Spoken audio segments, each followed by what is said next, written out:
Confucius के उपदेश। चीन के निवासी बौद्ध धर्म के अनुयायी माने जाते हैं, पर इसके सिवाय वहां अन्य मतों के मानने वाले भी पाए जाते हैं।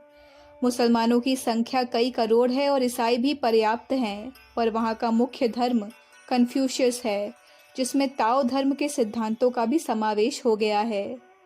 कन्फ्यूशियस चीन के एक विख्यात धर्म प्रचारक तथा सिद्ध पुरुष हो गए हैं। चीनी लोग उन्हें कुंग फू तेज नाम से पुकारते हैं। चीन देश की सभ्यता को प्रतिष्ठित करने वाले कुंग फू तेज का नाम बड़े आदर के साथ लिया जाता है। इस धर्म में तथा बुद्ध की शिक्षाओं में पारस्परिक विशेष भेद न होने के कारण इन दोनों का प्रचार साथ ही साथ हुआ। चीन के निवासी सांसारिक व्यवहारों के लिए कुंग के सदुपदेशों में श्रद्धा रखते हैं, साथ ही पारलौकिक विषयों के लिए बौद्ध धर्म के सिद्धांतों को मानते हैं। इस प्रकार चीनी सभ्यता और संस्कृति के मूलाधार दोनों धर्मों की सम्मिलित शिक्षा है। इन दोनों धर्मों की शिक्षा दूध पानी की तरह मिलकर चीन वासियों के जीवन में इस प्रकार घुल मिल गई हैं कि इन दोनों के प्रभाव का पृथक कर सकना दुस्तर है। कुंग बुद्ध के समकालीन थे। उनका जन्म ईसा से 551 वर्ष पहले हुआ था। 17 वर्ष की आयु तक पुरातत्व विद्या, गान विद्या आदि में दक्षता प्राप्त करने पर पठन पाठन समाप्त किया। तत्कालीन राजा चाओ इनसे बड़ा प्रभावित हुआ और अनेक ऊंचे पदों पर कार्य करते हुए 51 वर्ष की अवस्था में ये राज्य के प्रधानमंत्री नियुक्त किए गए। अपने सदुपदेशों को व्यवहार में लाकर इन्होंने लोगों को चकित कर दिया। देश से चोरी डकैती का नाम मिटने लगा। लोगों ने घरों में ताला लगाना बंद कर दिया। सर्वथा शांति विराजने लगी। किंतु लोभी अत्याचारी सामंतों को यह पसंद न आया और उनके षड्यंत्रों के फलस्वरूप आप मंत्री पद से हटा दिए गए। 73 वर्ष की आयु में आपका देहांत हुआ। आपके 500 शिष्यों ने गुरु की समाधि पर 3 वर्ष तक शोक मनाया और आपके उपदेशों का खूब मनन किया तथा दूर दूर के देशों में आपकी नीतिमय शिक्षा का प्रचार किया।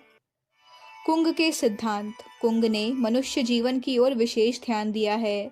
उन्होंने स्वर्ग, ईश्वर आदि की चर्चा ही नहीं की। उनके एक शिष्य ची लू ने पूछा, भगवान, मैं ईश्वर की सेवा किस प्रकार कर सकता हूँ? उत्तर में कुंग ने कहा, जब तुम्हें यह ज्ञान नहीं है कि मनुष्य की सेवा किस प्रकार की जाए, तब देवों की सेवा के विषय में किस प्रकार पूछ सकते हो?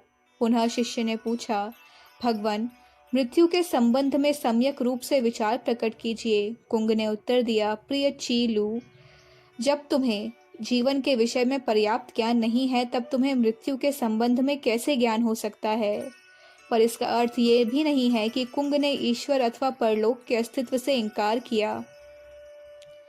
आत्मा के पुनर्जन्म पर उन्हें विश्वास था, फिर भी उन्होंने परलोक के सुधारने की उतनी चिंता नहीं की जितनी इहलोक को सुधारने की।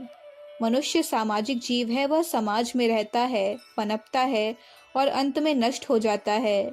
उसका समाज के साथ घनिष्ठ संबंध बना हुआ, अतः समाज की उन्नति से उसकी उन्नति होगी। वैयक्तिक उन्नति मानव जीवन का लक्ष्य नहीं, यह तो सामाजिक जीवन का फल है। कुंग के मतानुसार मनुष्य स्वभावतया अच्छा होता है और अच्छाई की और उसकी प्रवृत्ति होती है। अच्छाई की पराकाष्ठा सिर्फ संतों में हो सकती है। अतएव प्रत्येक मनुष्य को निष्काम भाव से तथा ईमानदारी और तत्परता के साथ कर्तव्य पालन करना चाहिए। समाज के प्रत्येक प्राणी के साथ सद्व्यवहार करना हमारा परम धर्म है। माता पिता के प्रति दीन जनों तथा सेवकों के प्रति भाई बंधुओं के साथ सहानुभूति रखने की सुंदर शिक्षा देकर कुंग ने चीनी सभ्यता को बहुत ऊपर उठाया है। कुंग ने शिक्षा पर विशेष जोर दिया। उनके मत से मनुष्य के जीवन का मुख्य उद्देश्य अपने को समाज के लिए उपयोगी बनाना है। कुंग के एक शिष्य ने पूछा, मान्यवर, सामाजिक गुण क्या है? उत्तर मिला, दूसरे से प्रेम करना। दूसरे शिष्य ने पूछा, भगवान, क्या कोई ऐसा नियम है कि जिसका पालन जीवन पर्यंत करना चाहिए? उत्तर में कुंग ने कहा, दूसरे के साथ ऐसा बर्ताव ना करो जैसा तुम दूसरों से अपने प्रति नहीं चाहते। इस प्रकार कुंग के उपदेश का सारांश आत्मविश्वास और पड़ोसियों के प्रति उदारता है। वे प्राणियों या देह से पृथक जीवात्मा का अस्तित्व मानते थे। उनका विश्वास था कि दिव्यगंध पुरुष की आत्मा बिना शरीर के ही रहती है। आत्मा न केवल मनुष्य में ही होती है, अपितु वायु, अग्नि, पहाड़, नदी आदि में भी होती है और सभी की पूजा होती है। सबका दर्जा स्वर्ग और मनुष्य के बीच का है। इन आत्माओं के साथ पिशाचों की भी सत्ता मानी गई है। कुंग मृत पितरों और शरीर रहित आत्माओं को इस प्रकार बलि प्रदान करते थे मानो वे साक्षात उनके सामने उपस्थित हों। इन आत्माओं का काम अपने उत्तराधिकारियों की रक्षा करना समझा जाता था। कुंग के कुछ उपदेश नीचे दिए जाते हैं। धनवान के लिए निरभिमान होना सहज है, किंतु निर्धन के लिए संतोष प्रकट करना कठिन है। सदाचार के प्रति अनुराग सौंदर्य के प्रति अनुराग की तरह हृदय से होना चाहिए। अपनी तुलना में भी दूसरों को परखने का आत्मशासन रखो, इसी को मनुष्यता का सिद्धांत कहते हैं।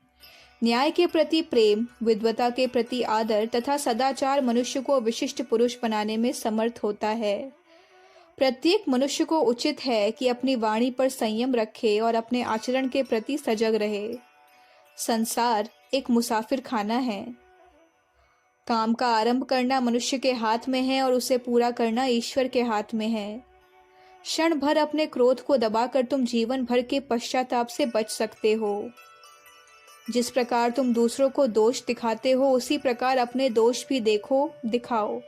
जिस प्रकार अपने आप को क्षमा कर सकते हो, उसी प्रकार दूसरों को भी क्षमा करो। आज्ञा पालन सत्कार से कहीं उत्तम है।